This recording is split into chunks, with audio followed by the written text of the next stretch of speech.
والصلاة والسلام على رسوله النبي الكريم أما بعد وقد قال الله تعالى في الكلام المجيد والفرقان الحميد أعوذ بالله من الشيطان الرجيم بسم الله الرحمن الرحيم اقرأ باسم ربك الذي خلق خلق الإنسان من علق صدق الله مولانا العظيم.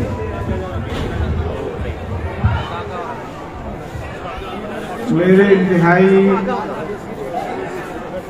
قابل قدر بزرگوں اور ساتھیوں،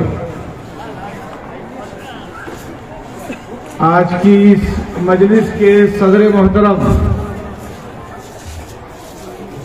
اور مختلف گاؤں دیہات سے آئے ہوئے میرے بزرگوں اور میرے نوجوانوں، میرے پیارے بچوں اور بچیوں، ماشاءاللہ بچیوں نے بہت ہی خوبصورت پروگرام پیش کیا ہے.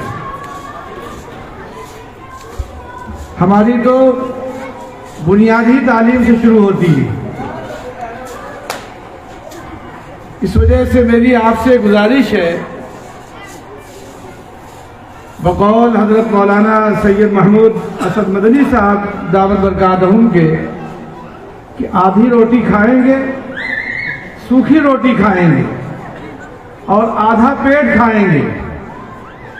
آدھی روٹی، سوکھی روٹی، آدھا پیٹ، لیکن اپنے بچوں کو پڑھائیں گے. کیا فیصلہ ہے آپ لوگوں کا؟ اتنی دیر سے سن رہے ہیں، ہاتھ اٹھا کے بتائیے کیا کرنا ہے. آدھی روٹی، سوکھی روٹی، آدھا پیٹ، لیکن تعلیم تعلیم تعلیم، یہ طے کر کے اٹھیے.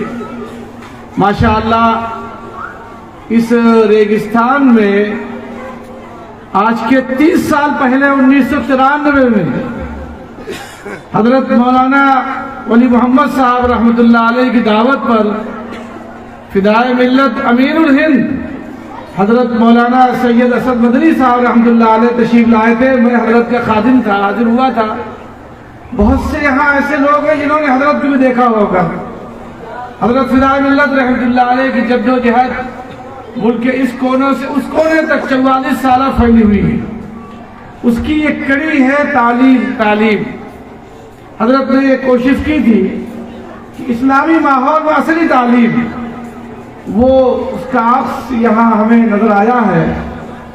بچیوں نے انتہائی خوبصورت انداز سے جو پروگرام پیش کیا ہے، میں یہ چاہتا ہوں کہ انہیں اور ترقیوں سے اور بہتر انداز سے آگے بڑھایا جائے اور کھیل کے میدان میں بھی ان کو آگے لایا جائے. کھیل کی بڑی ضرورت ہے. جتنی ضرورت تعلیم کی ہے اتنی ہی صحت کی بھی ضرورت ہے. ہمارا بچہ صحت مند ہو، طاقتور ہو، اس کے اندر تجربہ ہو، اس کے اندر جذبہ ہو، طریقے خدمت خلق سے واقف ہو، جذبہ خدمت خلق سے واقف ہو. ابھی ہمارے مولانا شریف صاحب بتلا رہے تھے کہ نوین چند ولبھ داس بھاٹیا نے جو زمین ڈونیٹ کیا تھا، انہوں نے دیکھا کہ جمعیت علماء نے بنا کسی تفریق انسانیت کی خدمت کی. اور آپ کو حیرت ہوگی کہ ایک مسلمان نے اپنی زمین خالی کرائی. غیر مسلم جو ہمارے بھائی نوین چند ولبھ داس بھاٹیا تھے، انہوں نے اپنی 82 ایکڑ کی زمین کی پیشکش کی اور یہ کہا کہ مولانا محمود مدنی جتنی زمین پہ چل رہے وہ زمین ان کی. تو صرف اس لیے کہ خدمت کو انہوں نے دیکھا تھا. اور وہ یہ کہتے تھے ورلڈ کی پہلی سنستھا جمعیت علماء ہند، اس میں تعلیم کے مختلف پروجیکٹ، جیسے ابھی یہاں ہم بیٹھے ہوئے ہیں، ہمارے بچے، ہمارا ہندوستان، ہمارے شکشا ادھیکاری بھی یہاں ہیں ماشاءاللہ، اور بھی لوگ، بچے بھی ہمارے کئی ایک آئے. تو بہترین سماج اور بہترین سماج کی شکلوں میں ان کے ماں باپ، ہم لوگ یہاں گویا ہمارا ملک ہندوستان یہاں بیٹھا ہوا، پورا بھارت یہاں جمع ہے.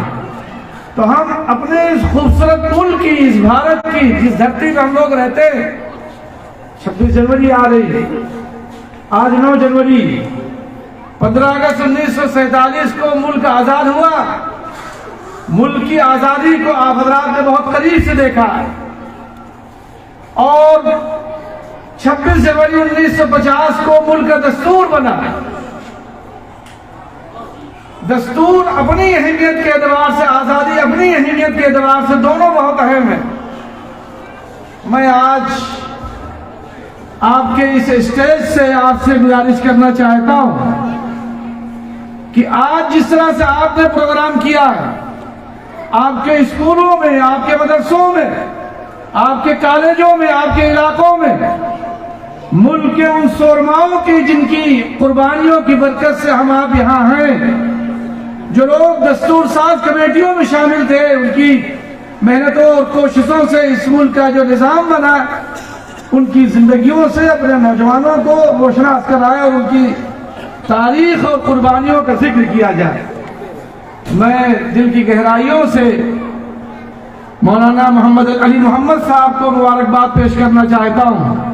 ہمارے ساتھ جمعیت علماء ہند کے آرگنائزر حافظ بشیر احمد صاحب، مولانا زکریا صاحب، مولانا حفظ الرحمان صاحب اور مولانا ابو الحسن صاحب بھی تشریف فرما ہے۔ الحمدللہ اس وقت جیسا کہ ابھی مدارس کے حوالے سے ذکر کر رہے تھے ہمارے پریزیڈنٹ صاحب، تعلیم کے اعتبار سے جمعیت علماء نے ایک نیا نظام شروع کیا۔ مدارس کے ارباب حل وقت اگر یہاں ہیں اور ہیں تو میری ان سے گزارش ہے کہ ہمارا بچہ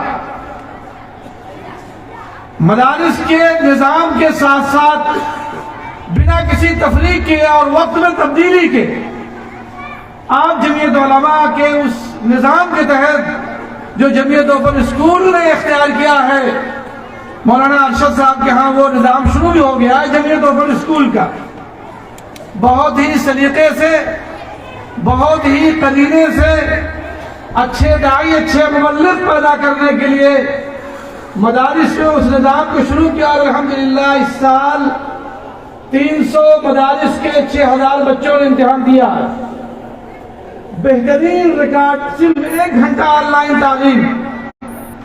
تو جن اداروں میں یہ نظام نہیں ہے ان سے میری گزارش ہے کہ وہ اس نظام کو شروع کرائیں تعلیم کے میدان میں۔ ابھی کئی دفعے آپ نے ڈاکٹر عبدالکلام کا نام سنا، تو راشٹرپتی بننا ان کے لیے کوئی بڑی چیز نہیں تھی، ان کے لیے راشٹرپتی بننا بہت اہم تھا، اس میں کوئی شبہ نہیں، لیکن ان کی شخصیت و ذات کے اعتبار سے کوئی بہت بڑی چیز نہیں تھی، جتنے بڑے وہ آدمی تھے۔ ان کے والد ایک مندر کے سامنے بیٹھ کر کے پھول بیچا کرتے تھے، ان کے والد ایک مندر کے سامنے بیٹھ کر کے پھول بیچتے تھے۔ 15 سال تک ڈیفنس کے ایڈوائزر تھے وہ، 15 سال تک۔ تو سائنس کے اعتبار سے، ٹیکنالوجی کے اعتبار سے، تعلیم کے اعتبار سے، دینی و دنیاوی دونوں اعتبار سے آپ یہ طے کر کے اٹھیں کہ ہمیں اس ملک کی ضرورت بن رہا ہے۔ میرے بچوں نے، میری بچیوں نے بہت عمدہ پروگرام پیش کیا۔ میری گزارش ہے کہ بھارت اسکاؤٹ اینڈ گائیڈ میں راجستھان کا مقام 1 نمبر پہ ہے۔ ہمارے ملک کا جو نظام اسکاؤٹ کا ہے ہندوستان میں، اس میں راجستھان 1 نمبر پہ ہے۔ تو 1 نمبر میں اس راجستھان کے ہونے سے آپ بھی فائدہ اٹھائیے اور آپ چوکیے نہیں۔ جمعیت علماء نے چند سال قبل جمعیت یوتھ کلب کے ذریعے سے بھارت اسکاؤٹ اینڈ گائیڈ میں اپنی شمولیت کی۔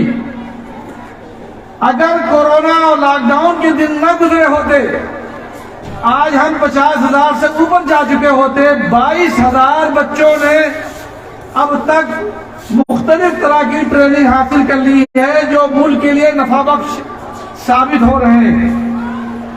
ابھی اس جمہوری میں جس میں 37,000 بچے شامل ہیں دنیا کے مختلف علاقوں کے، اس میں آپ کے 182 بچے، اور کل کی رپورٹ کے مطابق اب تک جتنے پروگرام ہوئے ہیں اس میں پہلا مقام جمعیت یوتھ کلب کا ہے اس کے رپورٹ کے مطابق۔ تو میں یہ چاہوں گا کہ راجستھان خود بخود ایک نمبر پہ ہے، ہمارے بچے اور بچیاں، ہماری بچیاں بھی آئی ہیں، 44 بچیاں بھی ہیں شریک، اور بچے بڑی تعداد میں شریک ہیں کہ سب ملا کے 182 ہوتے ہیں۔